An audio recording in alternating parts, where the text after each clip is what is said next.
Jananayagan audio launch. இது வரைக்கும் ரஜினி கமலுக்கு கூட இவ்வளோ பெரிய க்ரௌடு கூடன்னு தெரியல, விஜய்க்கு கூடி இருக்கு அப்படின்னு சொல்லிட்டு. அதாவது மலேசியாவில் கூடிய கூட்டம் விஜய்க்கு வந்து பார்த்தீங்கன்னா ஒரு முழுமையாக அரசியலில் வந்து உங்களுக்கு ஒர்க் அவுட் ஆகுமா அப்படின்னு சொல்ல முடியாது. பட் அதே நேரம் அங்கு வந்த கூட்டத்தில் பலர் தேர்தல் காலத்தில் தமிழ்நாட்டுக்கு வந்து ஓட்டு போடுவதற்கு தயாராக இருக்காங்க. நாங்களும் பார்த்தீங்கன்னா ஒரு 350 பேர் கத்தார்லேருந்து ஓட்டு போட வர்றோம், நாங்கள் ஒரு பெரிய கேங் ரெடி ஆகிட்டு இருக்கோம் அப்படின்லாம் சொன்னாங்க. இப்போ மலேசிய தமிழர்கள் இங்கே வந்து ஓட்டு போட முடியாது, ஆனால் இங்கிருந்து மலேசியாவில் போய் வேலை பார்க்குற தமிழ்நாட்டை சேர்ந்த தமிழர்கள் கண்டிப்பாக வருவாங்க.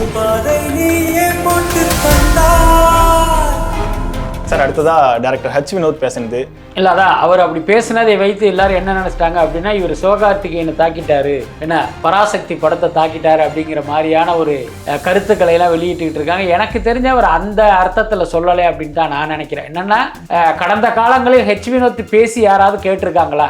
அவர் எந்த கான்ட்ரவர்சிக்குள்ளேயும் போக மாட்டாரு, அவர் இருக்கிற இடமே தெரியாது, அப்படி ஒரு கேரக்டர். நீங்களும் ஆகலாம் சிஎம் அப்படின்னு சொல்லிட்டு அந்த சாங்கோடைய அந்த லைன் வரக்குள்ள கரெக்டாக இந்த ஸ்க்ரீனில் விஜயோடைய ஃபேஸ், அதுவும் விஜயனுடைய அம்மா பாடிய அந்த பாடலில் பார்த்தீங்கன்னா இவர்களுக்கெல்லாம் அது ஒரு வேத வாக்காக தெரிஞ்சு பயங்கரமான கிளாப்ஸ் வந்தது அதுக்கு. ஆனால் அதுக்குள்ளார பார்த்தீங்கன்னா இப்படி ஒரு கண்ணி வெடியை புதைச்சி வைக்கிற மாதிரி இப்படி ஒரு வரியை புதைச்சி வச்சுருக்காங்க பாருங்கள். நாளைக்கு நீங்கள் தான் சிஎம் அப்படிங்கிற ஒரு வார்த்தை அதுக்குள்ளார இருந்திருக்கு. பட் அது பார்த்தீங்கன்னா தற்செயலாக நடந்ததெல்லாம் கிடையாது, அது ஒரு திட்டமிட்ட பாடல் வரி தான். என்ன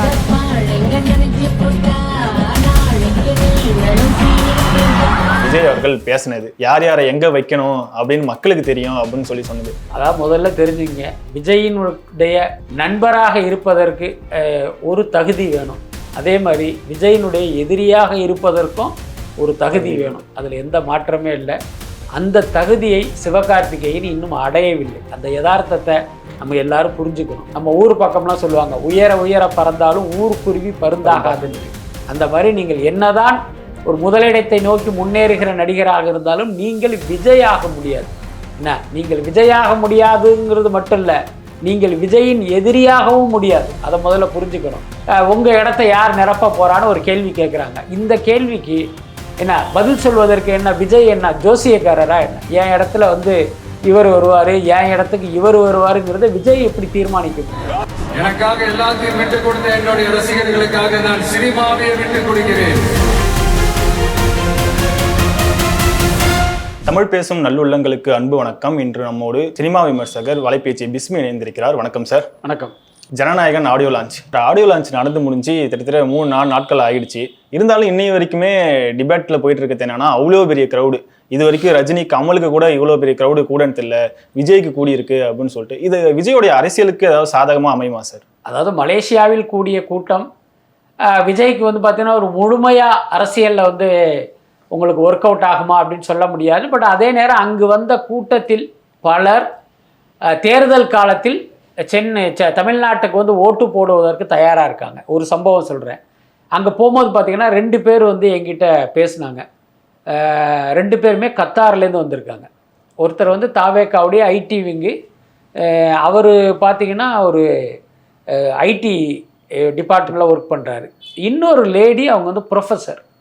அவங்க 2 பேர் வந்து என்கிட்ட பேசுனாங்க. என்னான்னு சொல்லும்போது என்ன சொன்னாங்க அப்படின்னா, சார் நீங்கள் துபாயிலேருந்து ஒரு குரூப் வந்து சார்ட்டர்ட் ஃப்ளைட் பிடிச்சி அந்த ஓட்டு போட வர்றதா சொன்னீங்கல்ல, நாங்களும் அந்த மாதிரி கிளம்பி வர்றோம். நாங்களும் பார்த்திங்கன்னா ஒரு 350 பேர் கத்தார்லேருந்து ஓட்டு போட வர்றோம் அப்படின்னாங்க. அது அல்லாமல் நிறைய பேர் வந்து எங்கிட்ட பேசும்போது அவங்களும் இந்த விஷயத்தை தான் சொல்லிக்கிட்டே இருந்தாங்க. ஓட்டு போடுறதுக்கு நாங்கள் வர்றோம், நாங்கள் ஒரு பெரிய கேங் ரெடி ஆகிட்டு இருக்கோம் அப்படின்லாம் சொன்னாங்க. இப்போ மலேசிய தமிழர்கள் இங்கே வந்து ஓட்டு போட முடியாது, ஆனால் இங்கிருந்து மலேசியாவில் போய் வேலை பார்க்குற தமிழ்நாட்டை சேர்ந்த தமிழர்கள் கண்டிப்பாக வருவாங்க. ஸோ அதற்கான வாய்ப்புகள் எல்லாமே இருக்குது. பட் எல்லாத்துக்கும் மேலே இந்த கூட்டம் அப்படிங்கிறது விஜய் இன்னைக்கு திரையுலகில் இருக்கிற அந்த உச்ச நிலையினுடைய வெளிப்பாடு தான் அது. இன்றைக்கி வந்து ரஜினி சூப்பர் ஸ்டார், கமல்ஹாசன் வந்து ஒரு உலக நாயகன் அப்படின்லாம் மக்கள் அவரை கொண்டாடினாலும் அவங்க எல்லாரையும் விட வந்து ஒரு உயரமான இடத்துல வந்து விஜய் இருக்கார். அதனுக்கான சாட்சி தான் அந்த கூட்டம் எல்லாமே. நேரில் நீங்கள் போய் பார்த்துருந்தீங்க, உங்களுடைய எக்ஸ்பீரியன்ஸ் எப்படி இருந்துச்சு சார்? அதான் உண்மையில் அது ஒரு மாதிரியான ஒரு மகிழ்வான தருணம் தான், அதில் எந்த சந்தேகமும் இல்லை. நம்மளுடைய தொழில் வாழ்க்கை, ஏன்னா உங்களுக்கு தெரியும், சினிமா பத்திரிகையாளராக கிட்டத்தட்ட ஒரு 30 வருடங்களுக்கு மேலாக இந்த துறையில் இயங்கிக்கிட்டு இருக்கோம். நிறைய இசை வெளியீட்டு விழாக்கள், ட்ரெய்லர் வெளியீட்டு விழாலாம் நம்ம வந்து போயிருக்கோம். ஆனால் இதுவரை நாம் பார்த்திராத ஒரு அனுபவம் தான் அந்த மலேசியாவில் நடந்த ஜனநாயகன் ஆடியோ லான்ச்சு. அந்த விழா நடந்த அந்த ஸ்டேடியம் பார்த்திங்கன்னா கிட்டத்தட்ட ஒரு 75,000 கெப்பாசிட்டி உள்ள ஒரு பிரம்மாண்டமான ஒரு அரங்கம். அங்கே பல்வேறு நிகழ்ச்சிகள் நடந்தாலும் இந்த அளவுக்கு பார்த்திங்கன்னா ஒரு ஸ்டேடியமில் ஒரு இடம் கூட காலி இல்லாத அளவுக்கு வந்து மக்கள் திரண்டது வந்து இதுதான் முதல் முறை. அதனால தான் அந்த விழாவிலேயே வந்து ஒரு கின்னஸ் ரெக்கார்டுக்கான ஒரு சான்றிதழ் கூட அங்கே வழங்கப்பட்டது. ஸோ அந்தளவுக்கு பிரம்மாண்டமாக நடந்தது. இதில் முக்கியமான விஷயம் என்ன அப்படின்னா, அந்த கூட்டத்தை பார்த்தவர்களுக்கு என்ன தோணியிருக்கும் அப்படின்னா, இது வந்து ஒரு மலேசியாவில் இருக்கிற தமிழர்கள் மட்டும்தான் இங்கே வந்திருப்பாங்க, அல்லது விஜய் ரசிகர்கள் வந்திருப்பாங்க அப்படிங்கிற மாதிரி ஒரு எண்ணம் தான் இருந்திருக்கும்.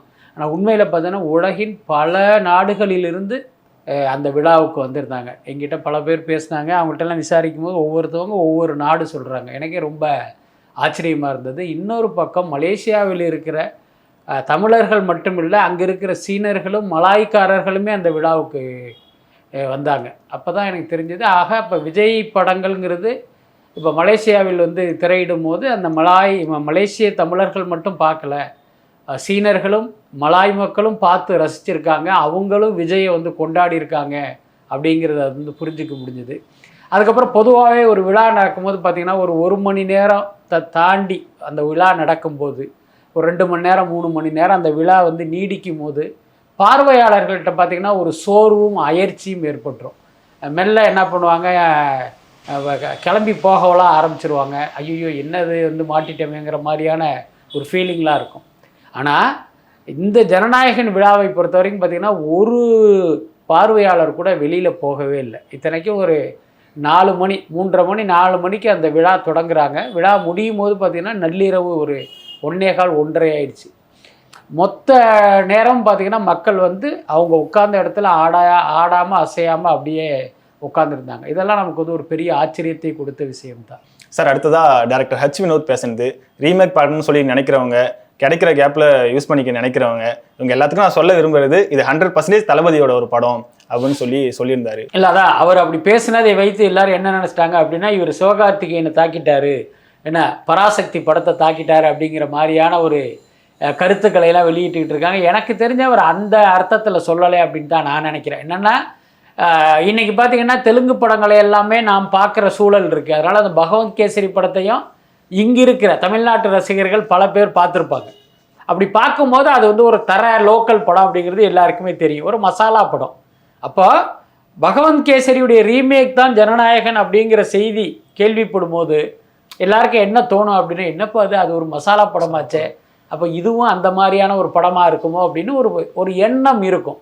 ஸோ அவர்களுக்கான பதிலடி தான் இந்த பதில். நீங்கள் அப்படியெல்லாம் நினச்சிடாதீங்க, அதை தாண்டி இதுக்குள்ளார இருக்குது. அதுக்கு அடுத்து பார்த்திங்கன்னா, இது பாலகிருஷ்ணா நடித்த பகவந்த் கேசரியுடைய ரீமேக்காக இருந்தாலும் அப்படியே கலர் ஜெராக்ஸ் மாதிரி இந்த படத்தை எடுக்கலை. இவங்க பார்த்திங்கன்னா நிறைய ஒர்க் பண்ணி நிறைய பார்த்திங்கன்னா மாற்றிருக்காங்க. படத்தினுடைய ஓப்பனிங்காக இருக்கட்டும், அந்த இன்டர்வல் லீடாக இருக்கட்டும், ப்ரீ கிளைமாக்ஸாக இருக்கட்டும், எல்லாமே மாற்றிருக்காங்க. முக்கியமாக விஜய்க்கு ஏற்ற மாதிரி. இன்னொன்று, அது வந்து வெறுமனே மசாலா படம் தான், ஆனால் இந்த படத்துக்குள்ளே அரசியலையும் அள்ளி போட்டிருக்காங்க. நீங்கள் ஜனநாயகங்கிற ஒரு டைட்டிலை வச்சு நீங்கள் புரிஞ்சிக்க முடியும். இதில் பார்த்தீங்கன்னா தேர்தல் நடக்குது, மக்கள் ஓட்டு போடுறாங்க, தேர்தலில் முறைகேடு, இந்த மாதிரி பல விஷயங்கள் இருப்பதால் இது வந்து வெறுமனே ரீமேக் படம் கிடையாது அப்படிங்கிறது தான் ஹெச் வினோத் சொல்ல வந்த விஷயம். எல்லாத்துக்கும் மேலே நீங்களே யோசிச்சு பாருங்கள், கடந்த காலங்களில் ஹெச் வினோத் பேசி யாராவது கேட்டிருக்காங்களா? அவர் எந்த கான்ட்ரவர்சிக்குள்ளேயும் போக மாட்டார், அவர் இருக்கிற இடமே தெரியாது, அப்படி ஒரு கேரக்டரு. எல்லாத்துக்கும் மேலே பார்த்தீங்கன்னா இப்போ மற்ற இயக்குனர்கள் மாதிரி, இப்போ லோகேஷ் மாதிரியோ அட்லி மாதிரியோ நெல்சன் மாதிரியோ ஒரு நடிகரின் ரசிகராக தன்னை அடையாளம் காட்டிக்காத இயக்குனர் வந்து ஹெச் வினோத். அவர் அஜித் படத்தையும் இயக்கியிருக்காரு, விஜய் படத்தையும் இயக்கியிருக்காரு. ஆனால் நான் விஜய் ரசிகர் அஜித் ரசிகர்னு அவர் எங்கேயுமே சொன்னதில்லை. ஒரு இயக்குனராக அவர் ஒரு படத்தை எடுத்து கொடுப்பார். அதனால் ஒரு விஜய் ரசிகராக இவர் சிவகார்த்திகேயனுக்கு பதிலடி கொடுத்துட்டாரு அப்படின்னு நினைச்சிங்க அப்படின்னா அது தவறு. ரியாக்ஷன் சொன்னதுக்கு அப்புறம் தான் ஞாபகம் வருது, விஜயோடைய அம்மா ஓட்டு போட்டால் நீங்களும் ஆகலாம் சிஎம் அப்படின்னு சொல்லிட்டு அந்த சாங்கோடைய அந்த லைன் வரக்குள்ள கரெக்டாக இந்த ஸ்க்ரீனில் விஜயோடைய ஃபேஸு. இல்லை, ஆக்சுவலி எனக்கு அதில் பெரிய ஆச்சரியம் அல்லது நான் நோட்டீஸ் பண்ண விஷயம் என்ன அப்படின்னா, அநேகமாக அந்த பாட்டு சிவகாசி மாதிரி ஏதோ ஒரு படத்தினுடைய பாடல்னு நினைக்கிறேன், எனக்கு சரியாக ஞாபகம் இல்லை. பட் என்ன இருந்தாலும் பார்த்தீங்கன்னா அது ஒரு குத்துப்பாட்டு மாதிரியான ஒரு பாடல் தான் அது. ஆனால் அதுக்குள்ளார பார்த்தீங்கன்னா இப்படி ஒரு கண்ணி வெடியை புதைச்சி வைக்கிற மாதிரி இப்படி ஒரு வரியை புதைச்சி வச்சுருக்காங்க பாருங்கள். நாளைக்கு நீங்கள் தான் சிஎம் அப்படிங்கிற ஒரு வார்த்தை அதுக்குள்ளார இருந்திருக்கு. பட் அது பார்த்தீங்கன்னா தற்செயலாக நடந்ததெல்லாம் கிடையாது. அது ஒரு திட்டமிட்ட பாடல் வரி தான். என்ன காரணம் அப்படின்னா, விஜய் வந்து ஒரு நடிகராக அறிமுகமாகி ஓரளவுக்கு மக்கள்கிட்ட வந்து அவர் செல்வாக்கு பெற ஆரம்பித்த அந்த காலகட்டத்திலேயே விஜயினுடைய அப்பா வந்து பையனை அரசியலுக்கு கொண்டு வரணும், பையனை எதிர்காலத்தில் சிஎம் நாற்காலியில் உட்கார வைக்கணுங்கிறத அவர் முடிவு பண்ணிட்டார். முடிவு பண்ணிவிட்டு மெல்ல மெல்ல தன்னுடைய ஆசையையும் விருப்பத்தையும் பையன்கிட்ட வந்து இன்ஜெக்ட் பண்ண ஆரம்பித்து ஒரு கட்டத்தில் விஜய்க்கும் அதன் மேலே வந்து ஒரு விருப்பம் எல்லாமே வர ஆரம்பிச்சிருச்சு. ஸோ அதுக்கப்புறமா தான் இவருடைய பாடல் வரிகளில் எல்லாம் கூட இப்போ இந்த எம்ஜிஆர் படத்தினுடைய பாடல் வரிகளில் எப்படி அவருடைய கொள்கை உள்ளுக்குள்ளே இருக்குமோ அந்த மாதிரி இந்த விஷயங்களே அந்த பாடல்களில் திணிக்க ஆரம்பிச்சிட்டாங்க. அப்படி தான் இந்த வார்த்தையும் நான் நினைக்கிறேன். அந்த நேரத்தில் அந்த பாடல் வரும்போது பார்த்திங்கன்னா இது வந்து ஒரு பெருசாக நமக்கு இம்பேக்டை ஏற்படுத்தலை. ஆனால் இன்றைக்கி இவர் அரசியலுக்கு வந்து 2026 தேர்தலில் நம்ம தான் சிஎம் அப்படிங்கிற அந்த கட்டத்தை நோக்கி போயிட்டுருக்கிற இந்த நேரத்தில் பார்த்திங்கன்னா இந்த வரி தனக்கு ஒரு குத்துப்பாடலில் இருக்கிற அந்த வரி ரொம்ப ஒரு முக்கியத்துவம் வாய்ந்ததாக மாறிடுச்சு. இப்போ நார்மலாக நமக்கே எப்படி தோணும் போது அப்போ அவருடைய ரசிகர்களுக்கு எப்படி இருக்கும்? அப்போ அந்த குத்துப்பாட்டில் இடம்பெற்ற அந்த வரி, அதுவும் விஜயனுடைய அம்மா பாடிய அந்த பாடலில் பார்த்திங்கன்னா இவர்களுக்கெல்லாம் அது ஒரு வேத வாக்காக தெரிஞ்சு பயங்கரமான கிளாப்ஸ் வந்தது. அதுக்கு சார் ஜனநாயகன் ஆடியோ லான்ச்சில் விஜய் அவர்கள் பேசினது யார் யாரை எங்கே வைக்கணும் அப்படின்னு மக்களுக்கு தெரியும் அப்படின்னு சொல்லி சொன்னது ஒரு வகையில் எஸ்கேவை சொல்கிறாரு அப்படின்னு சொல்லி எல்லாரும் இந்த பக்கமும் பேசிகிட்டு இருக்காங்க. அதாவது முதல்ல தெரிஞ்சுங்க, விஜயினுடைய நண்பராக இருப்பதற்கு ஒரு தகுதி வேணும். அதே மாதிரி விஜயினுடைய எதிரியாக இருப்பதற்கும் ஒரு தகுதி வேணும். அதில் எந்த மாற்றமே இல்லை. அந்த தகுதியை சிவகார்த்திகேயன் இன்னும் அடையவில்லை. அந்த யதார்த்தத்தை நம்ம எல்லாரும் புரிஞ்சுக்கணும். சிவகார்த்திகேயன் இன்னைக்கு வளர்ந்து வரும் நடிகர்களில் பார்த்தீங்கன்னா ஒரு முன்னணி நடிகராக இருக்கார், அதில் மாற்றம் இல்லை. பட் அதே நேரம் என்னுடைய பார்வையில் சிவகார்த்திகேயனுடைய வளர்ச்சிங்கிறது வளர்ச்சி அல்ல, வீக்கம், செயற்கையாக ஏற்படுத்தப்பட்டதுங்கிறது தான் என்னுடைய பார்வையில். இது ஒரு பக்கம் இருந்தாலும் மக்கள் பார்வையில் பார்த்தீங்க அப்படின்னா சிவகார்த்திகேயன் வந்து ஓரளவுக்கு வளர்ந்த ஒரு நடிகர், அந்த நம்பர் 1 இடத்தை நோக்கி வேகமாக விரைந்து சென்று கொண்டிருக்கிற ஒரு நடிகர், அதில் மாற்றம் இல்லை. அதே நேரம் நம்ம ஊர் பக்கம்லாம் சொல்லுவாங்க, உயர உயர பறந்தாலும் ஊர்க்குருவி பருந்தாகாதுன்ட்டு. அந்த மாதிரி நீங்கள் என்னதான் ஒரு முதலிடத்தை நோக்கி முன்னேறுகிற நடிகராக இருந்தாலும் நீங்கள் விஜய் ஆக முடியாது. என்ன, நீங்கள் விஜயாக முடியாதுங்கிறது மட்டும் இல்லை, நீங்கள் விஜயின் எதிரியாகவும் முடியாது. அதை முதல்ல புரிஞ்சுக்கணும். ஆனால் இந்த யதார்த்தம் புரியாத இந்த ஆர்வ கோளாறு ரசிகர்கள் விஜய்க்கு எதிரியாக கொண்டு போய் சிவகார்த்திகேயனை போய் நிறுத்துகிறாங்க. அது வந்து ஒரு தேவையற்றது, அவசியமற்றதுன்னு நினைக்கிறேன். அதுக்கடுத்து ஜனநாயகன் ஆடியோ லான்ச்சில் விஜய் சொன்ன விஷயம் என்ன கேட்டாங்க, உங்கள் இடத்த யார் நிரப்ப போகிறான்னு ஒரு கேள்வி கேட்குறாங்க. இந்த கேள்விக்கு என்ன பதில் சொல்வதற்கு என்ன, விஜய் என்ன ஜோசியக்காரரா என்ன? என் இடத்துல வந்து இவர் வருவார், என் இடத்துக்கு இவர் வருவாருங்கிறத விஜய் எப்படி தீர்மானிக்க முடியும்? மக்கள் தான் தீர்மானிக்க முடியும். என்ன காரணம்னா விஜயை அந்த இடத்துல உட்கார வச்சதே மக்கள் தானே. அப்போ அந்த இடத்துல வேற யாரை உட்கார வைக்கணும் அப்படிங்கிறத மக்கள் தானே முடிவு பண்ண முடியும். அதை விஜய் முடிவு பண்ண முடியுமா? இது என்ன மன்னராட்சியா? என்ன, நான் வந்து மன்னராக இருந்தேன், இப்போ நான் ஓய்வு பெறுறேன், அதனால் இவரை வந்து என்னுடைய வாரிசாக அறிவிக்கிறேன்னு சொல்கிறதுக்கு இது வந்து மக்கள் கொடுக்குற ஒரு இடம். அதனால் விஜய் பார்த்திங்கன்னா ரொம்ப டிப்ளமேட்டிக்காக அதுக்கு பதில் சொன்னார். ரொம்ப யதார்த்தமான பதிலும் கூட. இதை மக்கள் தான் முடிவு பண்ணுவாங்க, அவங்க முடிவு பண்ணுவாங்க அப்படின்னு கடந்து போனார். இது புரியாமல் பாருங்கள், அவர் வந்து சிவகார்த்திகேயன் பேரை சொல்லதை அவாய்ட் பண்ணுறதுக்கு தான் இப்படி சொல்லிட்டாரு, சிவகார்த்திகேயனுக்கு பதிலடி, இப்படியெல்லாம் பேசிக்கிட்டு இருக்காங்க. அந்த மாதிரி வந்து முடிச்சு போட வேண்டிய அவசியம் இல்லைன்னு தான் நான் நினைக்கிறேன். சார் அடுத்ததா விஜய் அவர்கள் மற்ற ஆடியோ லான்ச்சை கம்பேர் பண்ணக்குள்ள ரொம்பவே ஆக்டிவா டான்ஸ் ஆடி பாட்டு பாடி ரொம்ப வைபா இருந்தாரு சார். ஆமாம், ஏன்னா அது கடைசி படம் அப்படின்னு அறிவிச்சிட்டாரு. அப்போ ஜனநாயகன் ஆடியோ லான்ச்சு தான் அவர் கலந்து கொள்கிற கடைசி ஆடியோ லான்ச்சாக கூட நம்ம எடுத்துக்கலாம். அதாவது அவருடைய ஸ்டேட்மெண்ட் படி நாளைக்கு காலம் என்ன கணக்கு போட்டிருக்கு, அவருடைய முடிவு வந்து மாறும் அப்படிங்கிறதெல்லாம் ஒரு பக்கம் இருந்தாலும் இன்றைய தேதியில் ஜனநாயகன் படத்தை தன்னுடைய கடைசி படமாக அறிவிச்சிட்டார். அப்போ விஜயை பொறுத்த வரைக்கும் அதில் வந்து உறுதியாக இருக்கார் அப்படின்னு தான் நம்ம எடுத்துக்கணும். இப்போ மற்றவர்களுக்கு முக்கியமாக விஜய் ரசிகர்களுக்கெல்லாம் இவர் மீண்டும் நடிக்க வரணும் அப்படின்னு எண்ணம் இருந்தாலும் விஜயை பொறுத்த வரைக்கும் ஒரு தீர்மானமான முடிவு எடுத்துட்டார். நம்ம வந்து இதுதான் கடைசி படம், அடுத்து அரசியலில் நாம் நினைத்த இடம் கிடைக்கும், அதை நோக்கி நம்ம பயணப்படணுங்கிறது அவருடைய திட்டமாக இருக்குது. ஸோ அந்த அடிப்படையில் அவரை பொறுத்த வரைக்கும் இதுதான் கடைசி ஆடியோ லான்ச். அப்போ இது இந்த அனுபவம், இந்த மேடை வாழ்க்கையில் அவருக்கு திரும்பி கிடைக்காது அவருடைய பாயிண்ட் ஆஃப் வியூவில். அதுக்கு அடுத்து பார்த்திங்கன்னா அங்கே திரண்டு இருந்தால் அந்த மக்கள் கூட்டம் இருக்குல்ல, அதை பார்த்தாலே உங்களுக்கு உற்சாகம் வரும். ஒவ்வொரு வார்த்தைக்கும் கைத்தட்டுறதா இருக்கட்டும், மற்றவங்க பேசும்போது அந்த ஸ்க்ரீனில் வந்து விஜயினுடைய ரியாக்ஷனை போடும்போது பார்த்திங்கன்னா அந்த மொத்த ஆடிட்டோரியமே வந்து கிளாப் பண்ணுவாங்க, அந்த சத்தம் எழுப்புவாங்க. அந்த நேரத்தில் அந்த பேசுகிற ஆட்களே வந்து அவங்களுடைய பேச்சை நிறுத்திட்டு அப்படியே வெயிட் பண்ணிகிட்டு இருப்பாங்க, எப்படா அந்த சத்தம் அடங்கும் அப்படின்ட்டு. ஸோ இதையெல்லாம் பார்க்கும்போது நிச்சயமாக அவருக்குள்ளே வந்து ஒரு வைப்பு கிரியேட் ஆகிருக்கும்ல, அதுதான் அப்படி ஆடல் பாடலாக குட்டி கதைகளாக வெளிப்பட்டதாக நான் நினைக்கிறேன். அட்லி, நெல்சன், லோகேஷ் கனகராஜ் 3 பேருமே சன் பிக்சர்ஸில் படம் பண்ணிட்டு இருக்க டேரக்டர்ஸ். அப்படி இருக்கக்குள்ள ஜனநாயகனுடைய ஆடியோ லான்ச்சுக்கும் வந்திருக்காங்க. சன் பிக்சர் சைட்லேருந்து இவங்களுக்கு ஏதாவது ப்ராப்ளம்? இல்லை, நிச்சயமாக வராது. அதில் என்ன, எதுக்கு வரணும்? இன்னொன்று, இப்போ நெல்சனாக இருக்கட்டும், லோகேஷாக இருக்கட்டும், அட்லியாக இருக்கட்டும், இந்த 3 பேருமே விஜயால் முகவரி பெற்றவர்கள் தான். புரியுதா இல்லை? இன்றைக்கி அவங்க வேணால் ஒரு பெரிய இடத்துல இருக்கலாம், ஆனால் விஜய் பட வாய்ப்பு கிடைத்த பிறகுதான் மக்களிடம் இவர்களுடைய பெயரே வந்து பிரபலமானது. இப்போ அட்லின்னு ஒருத்தர், அவருடைய விஜயோடு சேர்ந்து ஒர்க் பண்ண படம் வந்து தெரி ஃபஸ்ட்டு. அந்த தெரிக்கு முன்னே பார்த்தீங்கன்னா அட்லிங்கிற பேரை யாருக்குமே தெரியவே தெரியாது. புரியுதா இல்லையா? அந்த படம் கமிட்டான பிறகு தான் அட்லிங்கிற ஒரு பேரே பாமர மக்கள் வரை போய் சேர்ந்தது. அதுக்கப்புறம் மெர்சல் பண்ணார், பிகில் பண்ணார். ஸோ இந்த படங்கள்லாம் பண்ணும்போது அட்லிங்கிறவருடைய அந்த மார்க்கெட் வேல்யூவே வந்து இன்னொரு இடத்துக்கு போச்சு. அதே மாதிரி லோகேஷ் கனகராஜ் பார்த்தீங்கன்னா மாநகர்னு ஒரு சின்ன பட்ஜெட் படம், அதுக்கப்புறம் கார்த்திங்கிற ஒரு டயர் 2 ஹீரோவை வைத்து எடுத்த வந்து ஒரு கைதி படம். இது பண்ணும்போதெல்லாம் லோகேஷ் கனகராஜ் பேர் வந்து ஒரு பெரிய அளவில் பரிச்சயம் ஆகலை, பிரபலம் ஆகலை.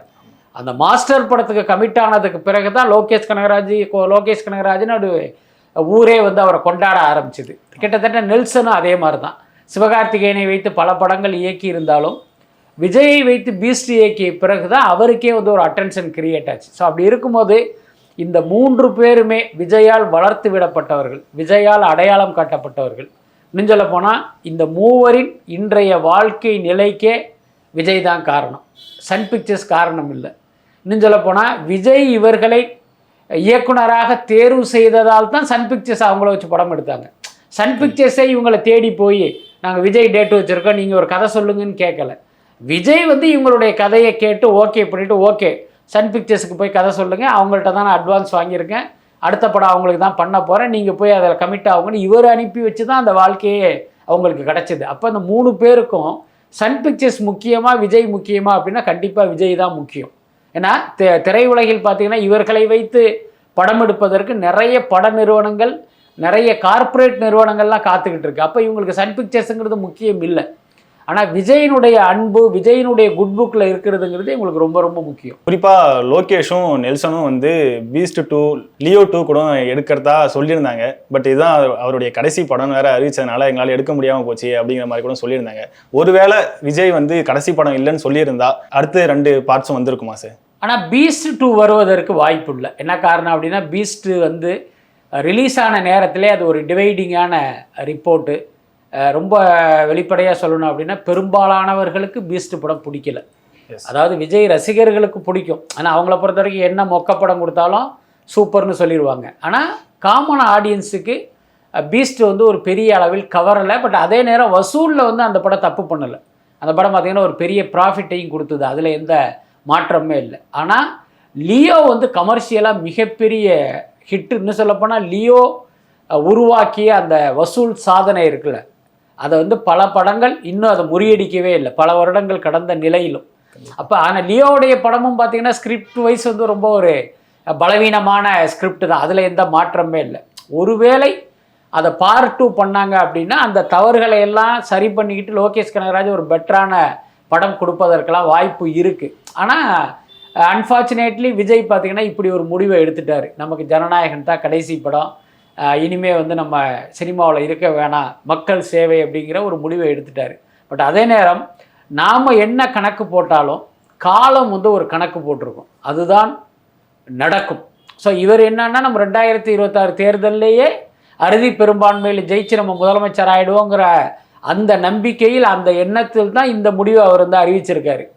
ஒருவேளை விஜய் நினச்ச வெற்றி, அந்த பெருவெற்றி அவருக்கு கிடைக்காம ஒரு 50 சீட்டு 60 சீட்டு ஜெயிச்சு ஒரு எதிர்க்கட்சி தலைவருங்கிற அந்த அந்தஸ்து தான் அவருக்கு கிடைக்கிது அப்படின்னா நிச்சயமாக அந்த மீண்டும் நடிக்க மாட்டேன் அப்படிங்கிற அந்த முடிவை வந்து அவர் மறுபரிசீலனை செய்வதற்கு வாய்ப்பு இருக்குது. பட் என்னுடைய தனிப்பட்ட விருப்பு, தனிப்பட்ட வேண்டுகோள் என்ன அப்படின்னா விஜய் வந்து மீண்டும் நடிக்க வரணும் அப்படிங்கிறது தான். என்னென்னா நீங்கள் முதலமைச்சர் நாற்காலியில் உட்காந்துட்டீங்கன்னா பிரச்சனை இல்லை, உங்களுடைய நீங்கள் நினைத்த அந்த பயணம்ங்கிறது ஸ்மூத்தாக போயிடும். அதே நேரம் அந்த விஷயம் நடக்காமல் நீங்கள் வெறும் எம்எல்ஏ அல்லது ஒரு எதிர்க்கட்சி தலைவர் அப்படிங்கிற அந்த இடத்துல இருந்தீங்க அப்படின்னா அடுத்த 5 வருஷம் மக்களோட நீங்கள் கனெக்ட் பண்ணுறதுக்கு சினிமா தான் சரியான கருவி.